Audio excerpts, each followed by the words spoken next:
Hi ಎಲ್ರಿಗೂ ನಮಸ್ಕಾರ. ಆಕು ಟಾಕಿ YouTube ಚಾನಲ್ಗೆ ಎಲ್ಲರಿಗೂ ಆಧಾರದ ಸ್ವಾಗತ. ಆಲ್ಮೋಸ್ಟ್ ತುಂಬಾ ದಿನ ಆದ್ಮೇಲೆ ಒಂದು ವಿಡಿಯೋ ಮಾಡ್ತಿದ್ದೀನಿ. ಅಂದ್ರೆ ಇದು ಕುಕಿಂಗ್ ವಿಡಿಯೋ ಆಗಿರುತ್ತೆ. ಓಕೆನಾ? ಏನ್ ಡಿಶ್ ಅಂತ ಅಂದ್ರೆ ಯೂಶಲಿ ಇದು ಯಾರಿಗೆ ಇಷ್ಟ ಇರಲ್ಲ ಈ ಡಿಶ್ಶು. ಉಪ್ಪಿಟ್ಟು ಆಯ್ತಾ. ಇಲ್ಲಿ ಮ್ಯಾಂಗ್ಳೂರು ರೀಜನಲ್ಲಿ ನಾವು ಸ್ವಲ್ಪ ಉಪ್ಪಿಟ್ಟನ್ನ ಸ್ವೀಟ್ ಆಗಿ ಆ ರೀತಿ ಮಾಡ್ತೀವಲ್ವಾ.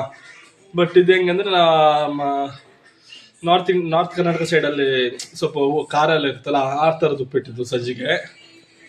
ಸೊ ಈಗ ಅಪ್ಪ ಮಾಡ್ತಾರೆ ಈಗ ಸಜ್ಜಿಗೆನ. ನೋಡ ನಿಮ್ಗೇನೆಲ್ಲ ರೆಸಿಪೀಸ್ ಬೇಕು ಮಾಡೋಕ್ಕೆ, ಸಿಂಪಲ್ ರೆಸಿಪಿ ಇದು, ಉಪ್ಪಿಟ್ಟು ಮಾಡೋದಲ್ಲ. ಅದನ್ನೊಂದು ತೋರಿಸುವ ಅಂತ ಇವತ್ತು ಚಾನಲಲ್ಲಿ. ಓಕೆನಾ?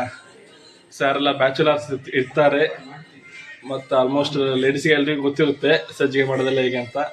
ಬಟ್ ಇವಾಗ ಬ್ಯಾಚುಲರ್ಸ್ ಇರ್ತಾರಲ್ವಾ, ಸೊ ನಿಮಗೊಂದು ಕಲೀರಿ ಅಂತ, ಅಟ್ಲೀಸ್ಟ್ ಒಂದು ಸಿಂಪಲ್ ಆಗಿ ಯಾವ ರೀತಿ ಮಾಡ್ಬೋದು ಅಂತ. ಯಾಕಂದರೆ ಇದು ಅಪ್ಪ ಮಾಡ್ತಿರೋದು. ಸೊ ಬ್ಯಾಚುಲರ್ಸ್ ಬಾಯ್ಸ್ ಯಾವ ರೀತಿ ಮಾಡ್ಬೋದು ಅಂತ ಸಿಂಪಲ್ ಆಗಿ ಹೇಳ್ಕೊಡ್ತೀನಿ. ಸೊ ನೋಡಿ, ಯಾರಿಗೆಲ್ಲ ಗೊತ್ತಿರಲ್ಲ ನೋಡಿ, ಫಸ್ಟ್ ಟೈಮ್ ಈಗ ಯಾರೆಲ್ಲ ಈ ಯೂಟ್ಯೂಬ್ ಚಾನಲ್ ನೋಡ್ತಿದ್ದೀರಲ್ವಾ, ಚಾನಲ್ನ ಸಬ್ಸ್ಕ್ರೈಬ್ ಮಾಡಿ, ಲೈಕ್ ಮಾಡಿ, ಶೇರ್ ಮಾಡಿ ನಿಮ್ಮ ಫ್ರೆಂಡ್ಸಿಗೆ. ಈ ಥರದ ಎಲ್ಲ ವಿಡಿಯೋ, ಈಗ ಕುಕಿಂಗ್ ವಿಡಿಯೋ ಆಗಿರ್ಬೋದು, ರೆಸಿಪೀಸ್, ಇಲ್ಲ ಡೈಲಿ ವ್ಲಾಗ್ಸ್ ಆಗಿರ್ಬೋದು, ಇಲ್ಲ ಇನ್ಫಾರ್ಮೇಷನ್, ಇಲ್ಲ travelling, what ever it is, ಎಲ್ಲ ಥರದ ವಿಡಿಯೋ ಈ ಚಾನಲಲ್ಲಿ ಇರುತ್ತೆ. ಓಕೆನಾ? ಬನ್ನಿ ಈಗ ನೋಡೋಣ ರೆಸಿಪಿ ಮಾಡೋದು ಹೇಗೆ ಅಂತ. ನಿಮಗೆ ಸಜ್ಜಿಗೆ ಜೊತೆಗೆ ಮೆಣಸಿನ್ಕಾಯಿ ಇದೆ ಅಲ್ವಾ ಬಜ್ಜಿ ಮಾಡೋದು, ಅದನ್ನು ಹೇಗೆ ಅಂತ ಹೇಳ್ಕೊಡ್ತೀನಿ ರೆಸಿಪಿ.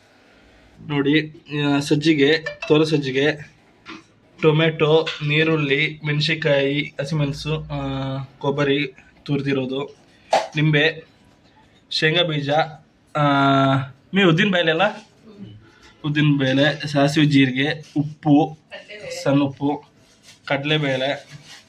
ಇದು ನಿಮಗೆ ಉಪ್ಪಿಟ್ಟು ಮಾಡೋಕ್ಕೆ. ಓಕೆನಾ? ಮತ್ತು ನಿಮಗೆ ಇದು ಮೆಣಸಿನ್ಕಾಯಿ ಬಜ್ಜಿ ಮಾಡೋದು ಹೇಗೆಂದರೆ, ಇದು ಕಡಲೆ ಹಿಟ್ಟು, ಜೀರಿಗೆ, ಮತ್ತು ಎಣ್ಣೆ ಹಾಕಿ ಅಲ್ಲ, ಸ್ವಲ್ಪ ಬಿಸಿ ಎಣ್ಣೆ, ಮತ್ತು ಸೋಡಾ, ಮತ್ತು ಅದೇ ಮೆಣಸಿನ್ಕಾಯಿ, ಮತ್ತು ಬಜ್ಜಿ ಮಾಡೋಕ್ಕೆ ನೀರುಳ್ಳಿ, ಚಿಕ್ಕ ಮೆಣಸಿನ್ಕಾಯಿ, ಸ್ವಲ್ಪ ಉಪ್ಪು ರುಚಿ ಇರೋಕ್ಕಷ್ಟು. ಮೆಣಸಿನ್ಕಾಯಿಗೆಲ್ಲ ಉಪ್ಪಿಟ್ಟಿಗೆಲ್ಲ ಬೇಕಾಗುತ್ತಲ್ಲ, ಹಾಗಾಗಿ. ಈಗ ರೆಸಿಪೀಸ್ ಎಲ್ಲ ರೆಡಿ ಇದೆ. ಈಗ ನೋಡೋಣ ಒಂದೊಂದೇ ಮಾಡೋದು ನಿಮ್ಗೆ ಯಾವ ರೀತಿ ಅಂತ ಹೇಳ್ಕೊಡ್ತೀನಿ. ಓಕೆನಾ? ಹಾಗಾಗಿ ಮೊದಲನೇದಾಗಿ ಈಗ ಉಪ್ಪಿಟ್ಟಿನ ಸಜ್ಜಿಗೆ ಇದೆ ಅಲ್ವಾ ರವಿ, ಅದನ್ನ ಎಣ್ಣೆಯಲ್ಲಿ ಉರಿಬೇಕಾಯ್ತಾ ನೀಟಾಗಿ. ಇದು ಉಪ್ಪಿಟ್ಟು ಏನಿದೆ, ಇದು ರವಿ ಏನಿದೆ ಅಲ್ವಾ, ಅದು ಸ್ವಲ್ಪ ಡ್ರೈ ಆಗೋ ತನಕ ಉರಿತಾ ಇರಬೇಕು. ಓಕೆನಾ? ಅದು ಗೊತ್ತಾಗುತ್ತೆ ನಿಮಗೆ ಡ್ರೈ ಆಗೋದು. ಅದಾದಮೇಲೆ ಅಲ್ಲಿ ತನಕ ಉರಿತಾ ಇರಬೇಕು. ನೋಡಿ, ಈ ರೀತಿ ಆಗಬೇಕಾದ್ರೆ ಇಷ್ಟು ಬಂದರೆ ಸಾಕು. ಇಷ್ಟು ಬಂದ ಮೇಲೆ ಆಫ್ ಮಾಡಿ ಸ್ಟವ್ನ. ಓಕೆನಾ? ತೆಗೆದು ಸಪ್ರೇಟ್ ಒಂದು ಬೌಲಲ್ಲಿ ಹಾಕಿ ಇಟ್ಟಿವಿ. ಎಸ್, ಈಗ ಹುರಿದಿರೋ ರವೆನ ಪಾತ್ರೆ ತೆಗೆದಿಟ್ಟಿದ್ದೀವಿ. ಈಗ ಅದೇ ಪಾತ್ರೆಯಲ್ಲಿ ಸ್ವಲ್ಪ ಎಣ್ಣೆ ಹಾಕಿ ಸಾಸಿವೆ ಜೀರಿಗೆ ಎಲ್ಲ ಏನಿದೆ ಅಲ್ವಾ ಅದನ್ನು ಹಾಕಬೇಕು. ಆಮೇಲೆಲ್ಲ ಮೊದಲು ಕರಿಬೇವು ಆಗಿರ್ಬೋದು, ಹಸಿಮೆಣಸು, ನೀರುಳ್ಳಿ, ಟೊಮೆಟೊ, ಈ ಕೊಬ್ಬರಿ ಏನಿದೆ ಅದನ್ನು ಲಾಸ್ಟಿಗೆ ಹಾಕಬೇಕು. ಇಷ್ಟನ್ನ ಈಗ ಏನಿದೆ ಅಲ್ವಾ, ಕರಿಬೇವು, ಹಸಿಮೆಣಸು, ಆನಿಯನ್, ನೀರುಳ್ಳಿ ಮತ್ತು ಟೊಮೆಟೊನ ನೀಟಾಗಿ ಫ್ರೈ ಮಾಡ್ಕೋಬೇಕು. ಓಕೆನಾ? ಅದು ಸ್ವಲ್ಪ ನೀರುಳ್ಳಿದೆಲ್ಲ ಕಲರ್ ಎಲ್ಲ ಚೇಂಜ್ ಆಗುತ್ತೆ, ಅಲ್ಲಿ ತನಕ ಫ್ರೈ ಮಾಡಿ. ಇವಾಗ ಅದೇನು ಇದೆ ಅಲ್ವ, ಶೇಂಗಾ ಬೀಜ ಆಗಿರೋದು, ಉದ್ದಿನಬೇಳೆ, ಕಡಲೆಬೇಳೆ ಎಲ್ಲ ಇವಾಗ ಹಾಕಿ, ಅದು ಈರುಳ್ಳಿ ಎಲ್ಲ ಏನು ಫ್ರೈ ಆಗುತ್ತಲ್ವ, ಅದಾದಮೇಲೆ ಇದನ್ನೆಲ್ಲ ಹಾಕಿ ಸ್ವಲ್ಪ ಫ್ರೈ ಮಾಡಿ.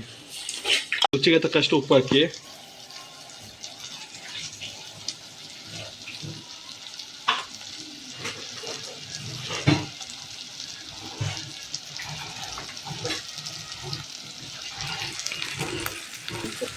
ಸ್ವಲ್ಪ ಸಕ್ಕರೆ ಇದು. ಇವಾಗ ಒಳ್ಳೆ ಫ್ರೈ ಆದ್ಮೇಲೆ ನೀರು ಹಾಕಬೇಕು.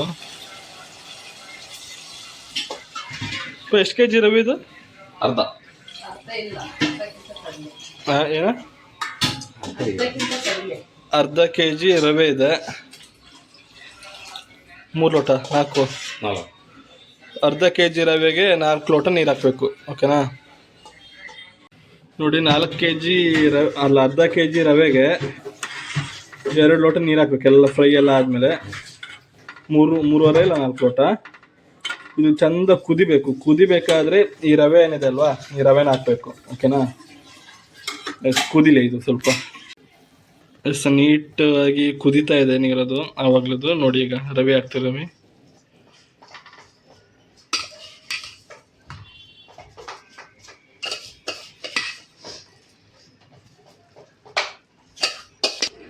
ಇಲ್ಲಿ ಓದಲಿಕ್ಕೆ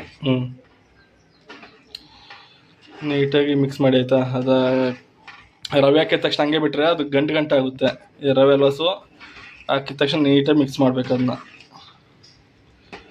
ನೀಟಾಗಿ ಮಿಕ್ಸ್ ಮಾಡಿ ಮತ್ತೆ ಒಂದು 2 ರೌಂಡ್ ಕುದಿಯಕ್ಕೆ ಬಿಟ್ಟರೆ ಉಪ್ಪಿಟ್ಟು ರೆಡಿ. ನಿಮ್ಗೆ ಇವಾಗಲೇ ಕುದಿ ಬಂದ ಮೇಲೆ ಬೇಕಾದ್ರೆ ನೀವು ಟೇಸ್ಟ್ ನೋಡ್ಬೋದಾಯ್ತು. ಅದು ಇದಿರುತ್ತಲ್ವ ನೀರು, ಇದು ಕುದಿ ಬಂದಿರೋದು ಉಪ್ಪು ಖಾರ ಎಲ್ಲ ನೋಡಿ ಬೇಕಾದ್ರೆ ಆ್ಯಡ್ ಆನ್ ಮಾಡ್ಕೋಬೋದು ನೀವೇನಾದ್ರು ಬೇಕಂದರೆ. ಹಾಕೋದಾಯ್ತಾ ಬಜ್ಜಿ? ಇಲ್ಲ ಹಿಂಗೆ ಎಲ್ಲಿದ್ದು ಇಲ್ಲ ಹಾಕಿ ಹಿಂಗೆ ಹಿಂಗೆ ಬಿಡಿ. ಅಲ್ಲಿಗೆ ಆಯಿತು. ಇನ್ನೊಂದು ಸಲ ಕುದ್ರೆ ನೀಟಾಗಿ ಆಗುತ್ತೆ ಅದು. Ready to eat. ಇಲ್ಲಿ ಮೆಣಸಿನ್ಕಾಯಿ ಬಜ್ಜಿ ಆಗ್ತಾ ಇದೆ. ಆಯಿತು ಉಪ್ಪಿಟ್ಟು ಇಲ್ಲೇ ಇದೆ ನೋಡಿ. ಉಪ್ಪಿಟ್ಟಿರ್ಬೋದು, ಮೆಣಸಿನ್ಕಾಯಿ ಎಲ್ಲ ಇಲ್ಲೇ ಇದೆ. ಸೊ ಇಷ್ಟೇ ಸಿಂಪಲ್ಲಾಗಿ ಮಾಡೋದು ಉಪ್ಪಿಟ್ಟನ್ನ. ಏನಿಲ್ಲ, ಫಸ್ಟು ರವೆ ಇದೆಯಲ್ಲ, ರವೆನ ಎಣ್ಣೆಯಲ್ಲಿ ಹುರ್ಕೋಬೇಕು. ಹುರಿದಿರೋ ರವೆನ ಸ್ವಲ್ಪ ಸೈಡ್ಗೆ ಇಡಬೇಕು. ಮತ್ತೊಂದು ಅದೇ ಪಾತ್ರೆಗೆ ಸ್ವಲ್ಪ ಎಣ್ಣೆ ಹಾಕಿ ಸಾಸಿವೆ, ಜೀರಿಗೆ, ತರಕಾರಿ ಏನಿದೆಯಲ್ಲ, ನೀರುಳ್ಳಿ, ಹಸಿಮೆಣಸು, ಕರಿಬೇವು, ಟೊಮೆಟೊ ನೀಟಾಗಿ ಫ್ರೈ ಮಾಡ್ಕೊಳ್ಳಿ. ಫ್ರೈ ಮಾಡ್ಕೊಂಡ್ಮೇಲೆ ಸ್ವಲ್ಪ ಅದೇ ರುಚಿಗೆ ತಕ್ಕಷ್ಟು ಉಪ್ಪು ಖಾರ ಎಲ್ಲ ಹಾಕಿ, ಅದಾದಮೇಲೆ ನೀರು ಹಾಕಿ ಅರ್ಧ kg ರವೆಗೆ 3.5 ಇಲ್ಲ 4 ಲೋಟ ನೀರು ಹಾಕಿ ಚೆನ್ನಾಗಿ ಕುದಿಯಕ್ಕೆ ಬಿಡಿ. ಕುದಿಬೇಕಾದ್ರೆ ಅದು ಹುರಿದಿರೋ ರವೆ ಇದೆ ಅಲ್ವಾ, ರವೆನ ಹಾಕಿ 1-2-3 ಕುದಿಯೋಕ್ಕೆ ಬಿಟ್ಟರೆ ಉಪ್ಪಿಟ್ಟು ರೆಡಿ ಅಲ್ಲಿಗೆ. ನೆಕ್ಸ್ಟ್ ನಿಮಗೆ ಮೆಣಸಿನ್ಕಾಯಿ ಬಜ್ಜಿ ಮಾಡೋದು ಹೇಗೆ ಅಂದರೆ ಅದು ಅಷ್ಟೇ ಸಿಂಪಲ್. ಕಡಲೆ ಹಿಟ್ಟು, ಅದಕ್ಕೆ ಸ್ವಲ್ಪ ಸೋಡಾ, ಉಪ್ಪು ಮತ್ತು ಇದು ಎಣ್ಣೆ ಹಾಕಿ, ಬಿಸಿ ಮಾಡಿರೋ ಎಣ್ಣೆ ಸ್ವಲ್ಪ, ಮತ್ತು ಸಾಸಿವೆ ಜೀರಿಗೆ ಹಾಕಿ ಸ್ವಲ್ಪ ನೀರು ಹಾಕಿ ಕ್ಲೀನಾಗಿ ಮಿಕ್ಸ್ ಮಾಡಿ ಒಂದು 10 ನಿಮಿಷ ಬಿಡಿ. ಅದಾದಮೇಲೆ ಮೆಣಸಿನ್ಕಾಯಿ ಏನಿದೆ ಅಲ್ವಾ, ಅದನ್ನು ಡಿಪ್ ಮಾಡಿ ಎಣ್ಣೆಯಲ್ಲಿ ಬಿಡಿ, ಫ್ರೈ ಮಾಡಿ. ಅಲ್ಲಿಗೆ ಆಯಿತು. ಇಷ್ಟೇ. ಏನಪ್ಪ ಉಪ್ಪಿಟ್ಟು ಮತ್ತು ಮೆಣಸಿನ್ಕಾಯಿ ಮಾಡೋದು ಇಷ್ಟೇ ಸಿಂಪಲ್ಲು. ಸೊ ಎಲ್ರಿಗೂ ಗೊತ್ತಾಗಿರುತ್ತೆ ಅಂತ ಅನ್ಕೋತೀನಿ ಯಾವ ರೀತಿ ಮಾಡೋದಂತ. ಈ ವಿಡಿಯೋ ಇಷ್ಟ ಆದರೆ ಲೈಕ್ ಮಾಡಿ, ಶೇರ್ ಮಾಡಿ. ನಿಮ್ಮ ಬ್ಯಾಚುಲರ್ಸ್ ಫ್ರೆಂಡ್ಸ್ ಇದ್ದರೆ ಶೇರ್ ಮಾಡಿ ಅವರಿಗೆ ಈ ವಿಡಿಯೋನ. ಚಾನಲ್ನ ಸಬ್ಸ್ಕ್ರೈಬ್ ಮಾಡಿ, ಓಕೆನಾ? ಹೋಪ್ ಎಲ್ಲರೂ ಈ ವಿಡಿಯೋ ಎಷ್ಟೊತ್ತು ನೋಡಿರ್ತೀರಾ. ಎಲ್ರಿಗೂ ಧನ್ಯವಾದಗಳು. ಹೀಗೆ ಚಾನಲ್ನ ಬರ್ತಿರೋ ಎಲ್ಲ ವಿಡಿಯೋನ ನೋಡಿ ಖುಷಿ ಪಡಿ ಅಂತ ಹೇಳ್ತೀನಿ. Thank you so much. Bye.